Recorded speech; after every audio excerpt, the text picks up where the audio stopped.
montañas Hart.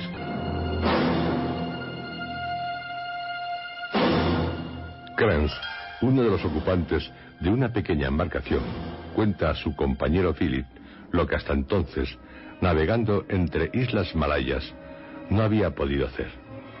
Su padre había sido siervo de un noble húngaro que tenía grandes posesiones en Transilvania. Al llevar 5 años casados, teniendo 3 hijos, el mayor César, el propio Krantz y Marcela, la pequeña, fue traicionada por su mujer, que cedió a los deseos del noble, estando él ausente. Pero, al regresar, inesperadamente, los descubrió y, deshonrado, los mataría. El noble le había ascendido a la mayordomía por su inteligencia y respetabilidad en cuanto se le presentó la primera ocasión. En una cruda noche de invierno, tras reunir apresuradamente todo el dinero que pudo, él era rico, llevándose a sus hijos, huyó en un trineo. Dejaría atrás su país natal, buscando refugio en el norte de Alemania, en lo más intrincado y recóndito de las montañas Hart.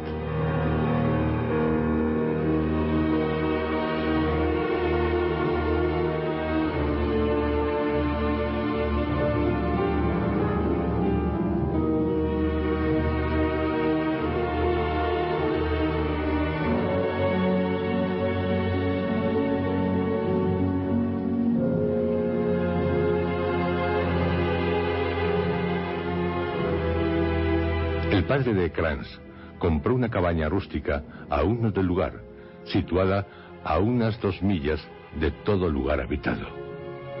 Por el verano cultivaba unos acres de tierra que daban suficiente cosecha para el sustento familiar.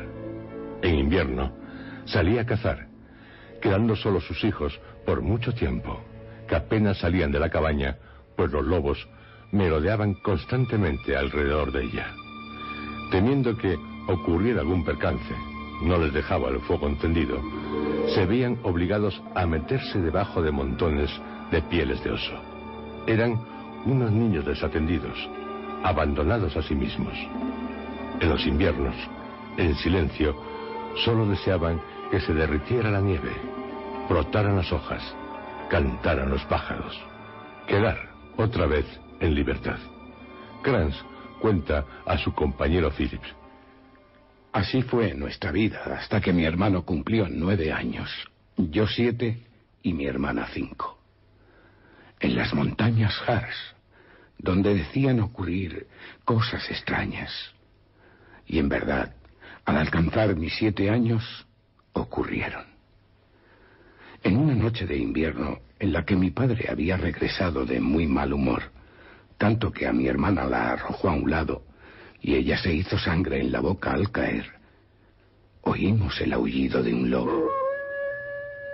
Mi padre, cogiendo el rifle, salió a cazar al lobo, pero pasaban las horas y no regresaba.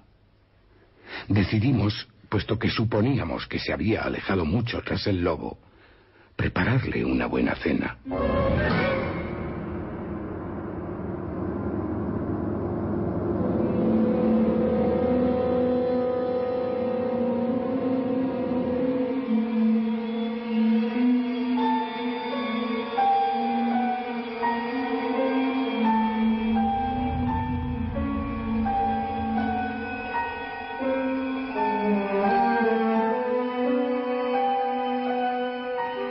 El padre de Krantz, tras el gran lobo blanco que había visto a poca distancia de él, llegó hasta un claro del bosque de pinos que decían era uno de los parajes habitados por poderes malignos, allá en las enigmáticas montañas Hart.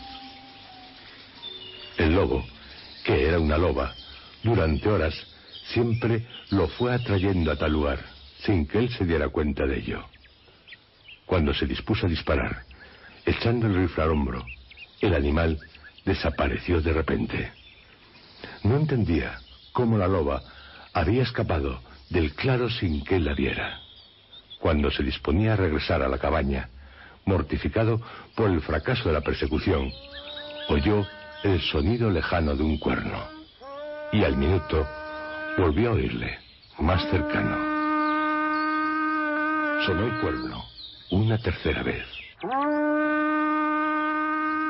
Llegó hasta él un hombre a caballo, con una mujer a la grupa. Pensó por unos instantes que eran seres sobrenaturales, de los que decían habitaban las montañas. Amigo cazador, los hay que nos persiguen. Me temo que aunque los hemos burlado en estas montañas, acabarán dando con nosotros. O que nos muramos de frío y de hambre. Mi hija, vaya más muerta que viva. Puede ayudarnos. El padre Kranz les preguntó, tras invitarles a su casa, aunque poco les podía ofrecer, aparte de cobijo, de dónde venían.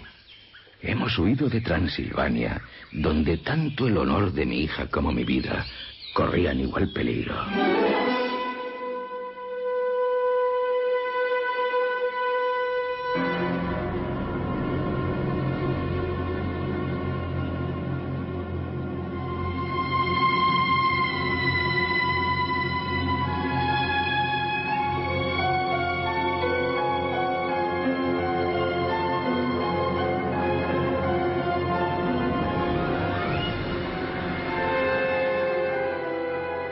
Transilvania, de donde también había huido el padre de Kranz. Les ofreció toda la ayuda que pudiera. Les comentó lo de la loba. La mujer le dijo que había pasado junto a ellos cuando salieron al claro. Y se fueron hacia la cabaña.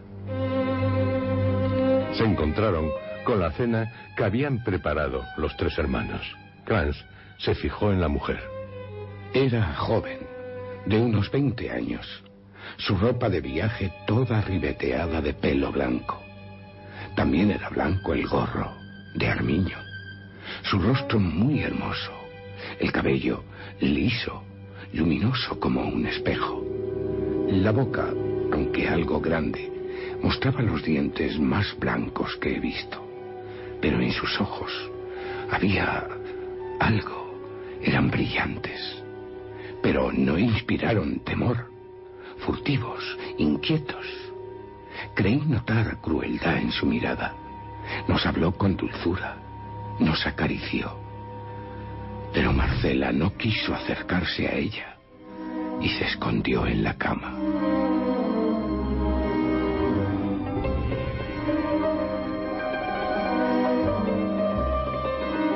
El viajero resultaría ser Wilfred de Barnorth, primo segundo del padre de Kranz, que, dado el parentesco que los unía, además de sus trágicas vidas, les ofreció vivir en su casa. Cristina, que así se llamaba la joven, se encargó de los quehaceres de la casa, mostrándose muy buena con los niños, logrando que la pequeña Marcela dejara de recelar de ella. Y el padre de Kranz acabó enamorándose de Cristina, pidiendo a Wilfred que le consintiera casarse con su hija. Fue unas 3 semanas después de que se conocieran. Reciba a mi hija y mi bendición con ella. En cuanto a mí, me iré. Buscaré algún otro lugar para vivir. Mi padre le preguntó por qué no se quedaba. Se me requiere en otra parte. Y no pregunte más. Tiene a mi hija. Había una dificultad. En aquella región no había sacerdotes, ni ley que pudiera unirles. Pero deben cumplir alguna clase de ceremonia, que como padre me deje satisfecho. Accede a casarse con Cristina, como yo determine. Mi padre accedió. Cójale la mano. Y ahora, jure. Mi padre juró. Por todos los espíritus de las montañas Harz. ¿Por qué no por el cielo?, le interrumpió mi padre. Porque no me place. Supongo que no tendrá ninguna objeción si prefiero ese juramento. Mi padre le advirtió que le hacía jurar por algo en lo que no creía. Pero Wilfred le replicó que otros muchos sí creían, aunque por fuera pareciesen cristianos. Y mi padre acabó diciendo: juro por todos los espíritus de las montañas Harz, por su poder en el bien y en el mal, que tomo a Cristina por mi legítima esposa, que la protegeré, cuidaré y amaré siempre, que jamás levantaré mi mano contra ella. Y también repitió lo que añadió Wilfred: y si falto a este juramento, caiga toda la venganza de los espíritus sobre mí y mis hijos, que perezcan por el buitre, el lobo u otra bestia de los bosques, que les sean arrancadas las carnes de los miembros y que sus huesos se blanqueen en algún lugar desierto. Todo esto juro.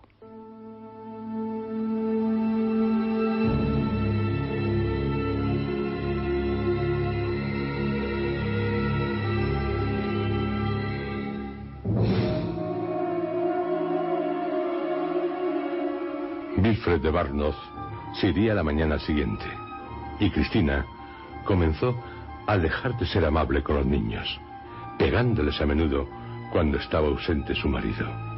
Una noche, César y Crans fueron despertados por Marcela, que les dijo que ella había salido en ropa de dormir tras cerciorarse de que su esposo dormía. Permanecieron despiertos y, pasada una hora, al oír un gruñido de lobo bajo la ventana, creyeron que a Cristina la iba a despedazar. Pero, a los pocos minutos, ella apareció, procurando no hacer ningún ruido. Tras lavarse cara y manos, se metió en la cama.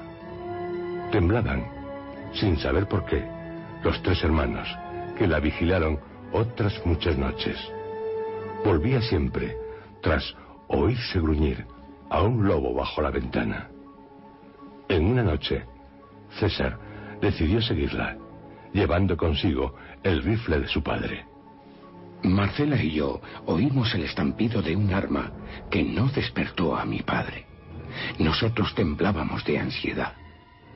Poco después entró Cristina en la cabaña. Tenía la ropa ensangrentada, ropa que arrojó al fuego, poniéndose otro camisón. Pero se dio cuenta de que le sangraba profusamente la pierna derecha. Tenía como una herida de bala. Se la vendó y se quedó ante el fuego.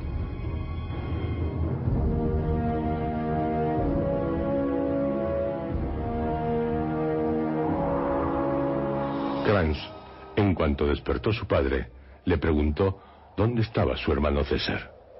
¿Tu hermano? Pero yo no sé dónde puede estar. Ay, Dios mío. Esta noche. Sí. Esta noche, mientras dormía, me pareció oír que alguien descorría el cerrojo de la puerta. Señor, señor. Mira. ¿Y tu rifle? ¿No está? Y cogiendo un gran hacha, salió de la cabaña. Mi padre, minutos después, regresó con el cuerpo destrozado de mi hermano en brazos, que depositó en el suelo, cubriéndole la cara. Tu hijo debió coger el rifle para matar a un lobo. El animal fue más fuerte que él. Pobre César. Ha pagado cara su temeridad. Mi padre no contestó, y yo no pude hablar porque me lo impidió Marcela. Sabíamos que ella, Cristina, nuestra madrastra, de alguna manera, algo tenía que ver con la muerte de nuestro hermano.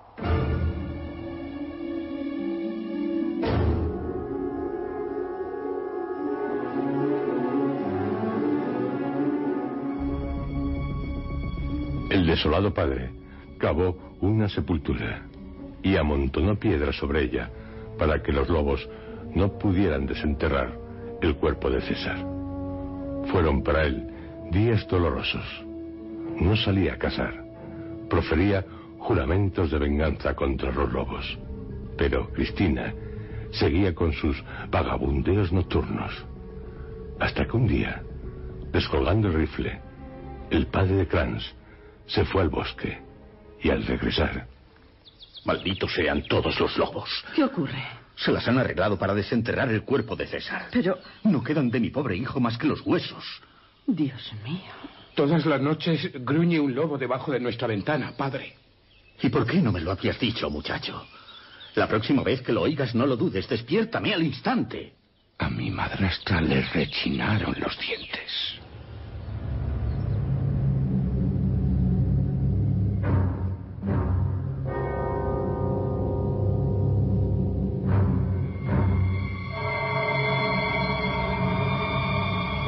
Los dos hermanos siempre permanecían juntos, pero al llegar la primavera dejaron de oír los gruñidos de un lobo debajo de la ventana.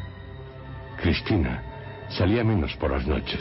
Ella, un día, dijo ir al bosque a coger unas hierbas para su marido, pidiendo a Marcela que vigilara la comida. Krantz y su padre quedaron entre ella y Marcela, entre el bosque y la cabaña.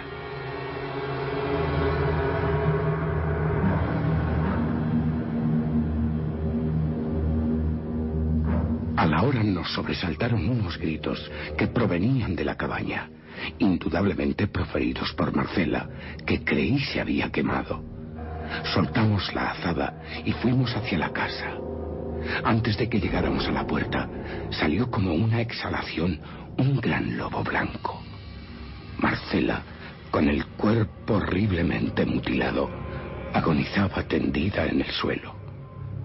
Solo pudo mirarnos con dulzura antes de morir. Mi madrastra entró cuando aún estábamos inclinados sobre el cuerpo de Marcela. Manifestó un gran pesar por lo ocurrido, pero no le horrorizó el espectáculo de la sangre. Mi padre, que pensé iba a enloquecer, tardó varios días en enterrar a Marcela, pues Cristina le rogaba que lo hiciera. Llegó a enterrarla en una fosa junto a la de mi hermano, tomando todas las precauciones posibles para que no desenterraran su cuerpo los lobos. Solo en la habitación que había compartido con mis hermanos, me sentía un desgraciado. No sabía cómo, pero estaba seguro de que mi madrastra tenía que ver en las muertes de mis hermanos. Y en la noche siguiente al entierro de Marcela, estando despierto en la cama, vi a Cristina salir de la casa. Me vestí tras esperar un rato. Entreabrí la puerta y, bajo una luna brillante, descubrí a mi madrastra quitando las piedras de la sepultura de Marcela. Lo hacía con ferocidad, como una bestia salvaje, y al ver que llegaba al cuerpo de mi hermana, subiéndolo a un lado de la fosa, no soportándolo más, desperté a mi padre, gritándole que se vistiera y cogiera el rifle. Él, creyendo que había lobos, saltó de la cama sin tan siquiera reparar en la ausencia de su mujer. Mi padre quedó paralizado de horror al ver lo que yo ya había visto. Cristina arrancaba grandes jirones de carne del cuerpo de Marcela y los devoraba con una avidez propia de un lobo. A mi padre se le había erizado el cabello. No puede ser verdad. Lo es, padre, señor. Y con rabia disparó. Cristina cayó desplomada. Dios mío. Y él también se desplomó.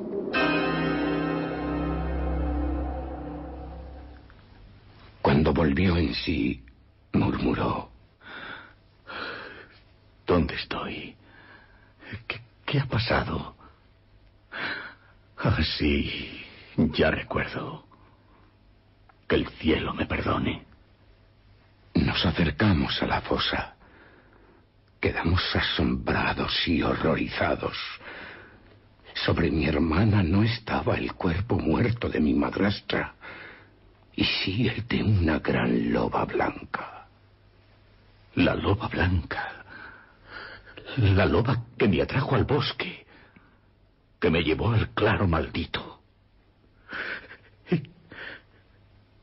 He tenido trato con los espíritus de las montañas Harz. volvería a colocar el cuerpo de Marcela en la sepultura y con el tacón de su bota golpeó la cabeza del animal.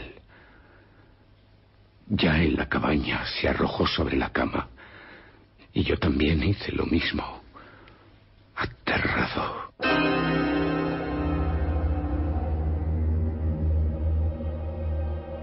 A la mañana siguiente, entrando impetuoso en la cabaña, Wilfred preguntó: ¿Dónde está mi hija? ¿Dónde deben estar los demonios? ¡En el infierno!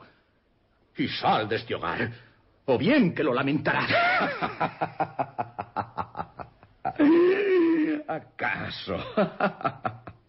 ¿Acaso tú te crees que puedes hacer daño a un espíritu? A un poderoso espíritu de las montañas Harz. Pobre mortal, casado con una loba. ¡Fuera, demonio!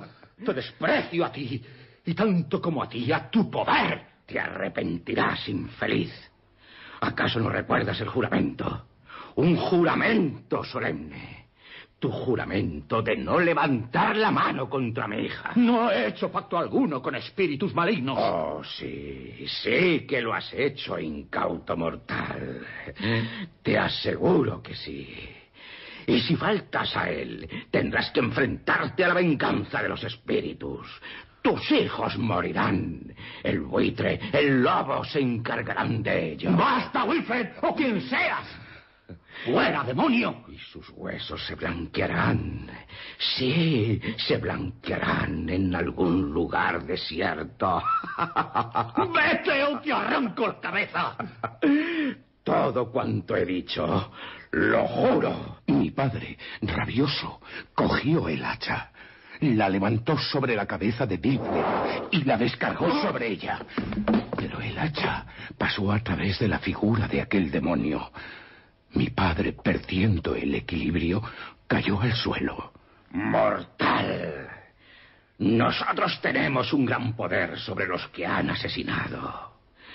Y tú, sí, tú, eres culpable de un doble asesinato. Recibirás el castigo ligado al juramento de tu matrimonio. Han muerto 2 de tus hijos. Te queda el tercero. Él seguirá a los que han muerto. Y ahora vete.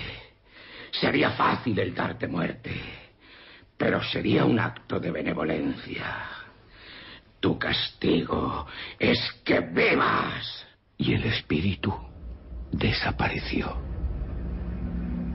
Mi padre, arrodillándose para rezar, me abrazó con ternura.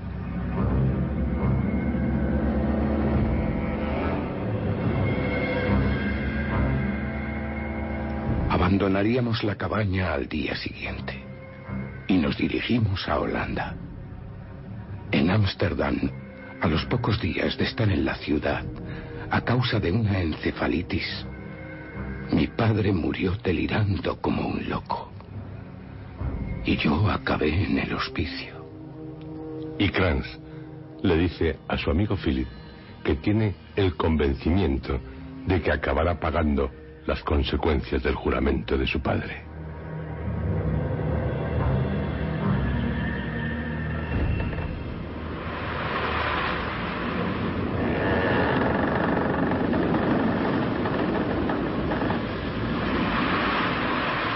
Pasados 20 días, avistan Sumatra y siguen ruta a través de los estrechos para dirigirse a Pulo Penang, aunque Krantz tiene el presentimiento de que nunca verá esa ciudad, pidiendo a su amigo que acepte las monedas de oro que lleva en una faja alrededor de la cintura, cosa que Philip rechaza.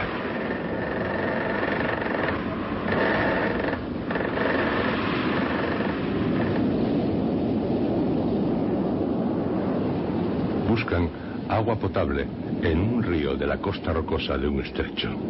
Cansados de tanto tiempo a bordo de la embarcación, deciden bañarse.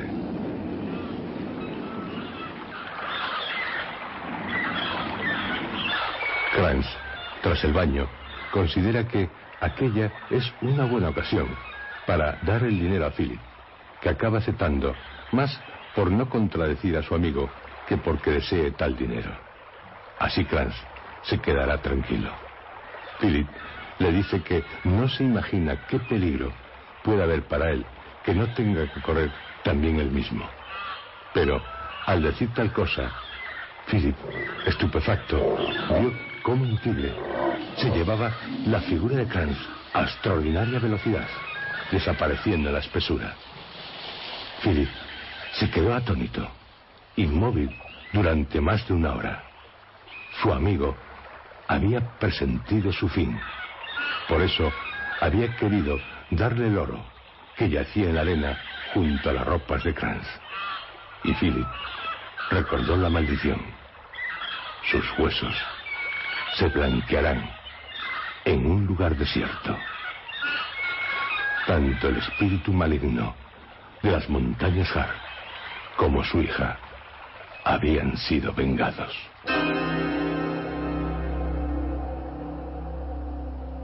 Seguro que les ha estremecido la historia que escribió Mayrad, con muchos ingredientes del género fantástico. De no haber otro antecedente, es la primera vez que nos encontramos con un caso de mujer loba, o de hembra loba, como prefieran. Una historia que se inicia en la mítica Transilvania, publicada 60 años antes que Drácula, que continúa por las montañas Harz, al norte de Alemania, lugar poblado de malignos espíritus, finalizando en un lugar tan lejano como la exótica Malasia. Y también cuenta con otro ingrediente de especial interés, el tigre, un demoníaco tigre. No se trata de una casualidad. El tigre cumple con la maldición. Es un enviado del mal.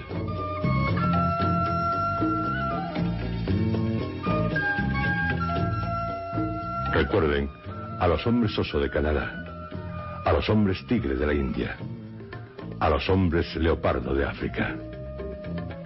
En África, por la tropical principalmente, si de noche se oye un espantoso rugido de leopardo, es muy probable que, de mañana, alguien aparezca asesinado, siempre presentando huellas de uñas o de mordiscos en el cuello, característico del ataque de este animal, que mata rompiendo el hueso del cuello.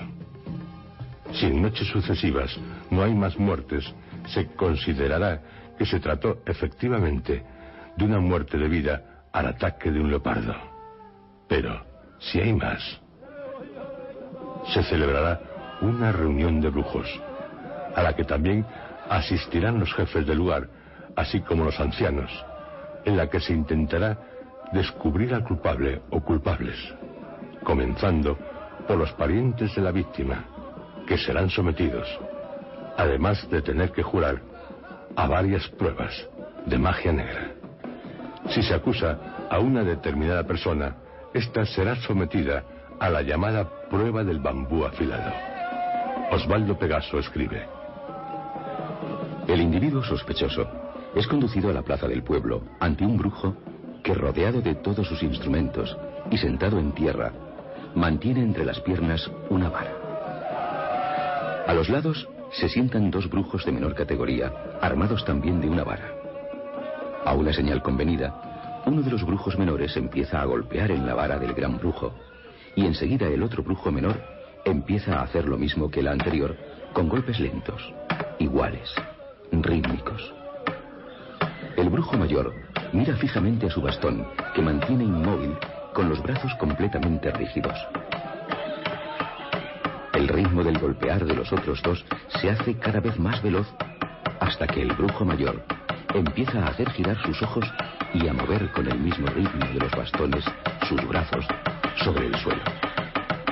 Los golpes se van haciendo cada vez más fuertes y más rumorosos, aumentando también el ritmo.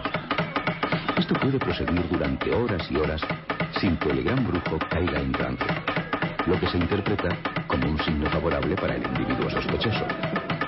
Pero más frecuentemente sucede que de improviso el gran brujo se revuelque convulsivamente en tierra, presa de un terrible trance hipnótico, con el cuerpo sacudido por salvajes contracciones. Luego, mientras el rumor de los golpes se intensifica cada vez más, el brujo aferra la gruesa barra, precipitándose sobre el acusado y golpeándolo con una furia endemoniada.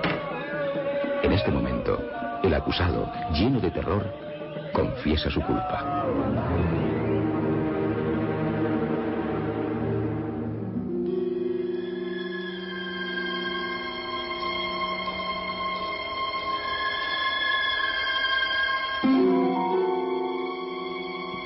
Se puede pensar que, sometido a una prueba así, cualquier acusado, sea o no sea inocente, acabará declarándose culpable. Pero, por los archivos de la policía del lugar, se trata de una prueba que resulta. Así, se desenmascaró, por ejemplo, en el siglo pasado, a la secta de los hombres leopardo. Y aún hoy se practica en todo aquel que se sospeche de tal. Pieles de leopardo, puñales, tenazas, uñas, lanzas, será lo que se encuentre en las guaridas de los hombres leopardo. De tratarse de una secta, contará con un gran jefe, generalmente un brujo, capaz de transformar a sus súbditos en leopardos. Cuentan con el siguiente fetiche. Una bola de cera grande del tamaño de la cabeza de un niño. Debe estar formada con hojas estrechamente unidas, mezcladas con fibras de plantas y de animales disecados. El emplasto de estas misteriosas fibras constituye...